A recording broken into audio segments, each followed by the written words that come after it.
Hi everybody, this is Stephanie Gretchen with Stephanie Gretchen Coaching and Retreats, and it's March. And March means spring, at least in this part of the world, and spring means spring cleaning and making way for the new.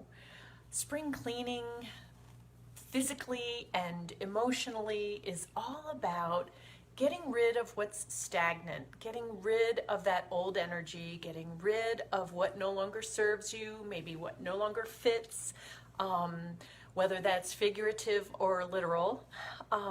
So getting rid of it and allowing space for what's new. So how can we do that? Yes, we can do that literally in our homes, cleaning out closets and cleaning out kitchen cupboards and cleaning out whatever.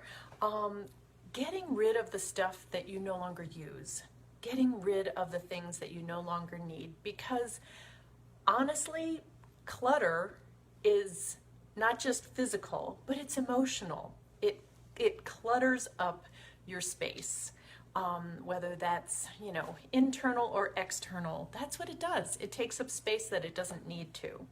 So I invite you to think about different ways that you can declutter and do some spring cleaning in your life, whether it's literally in your home and give away stuff, throw it out, recycle it, repurpose it, bring it to the thrift store, free cycle it, do something so that it's no longer taking up space in your life.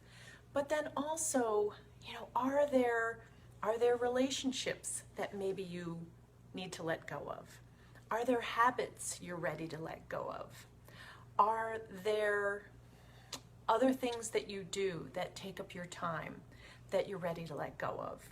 So this month we're going to talk a lot about letting go and spring cleaning and different ways to do that. So if you've got any ideas, any things that work really well for you, let us know, mention it in the comments. Or if you've got any questions about okay, I've been dying to take care of X, Y, and Z, and how do I do that? Put it in the comments. I would love to hear from you. And on that note, have an awesome day and have fun purging and getting rid of things and simplifying your life. All right, bye-bye.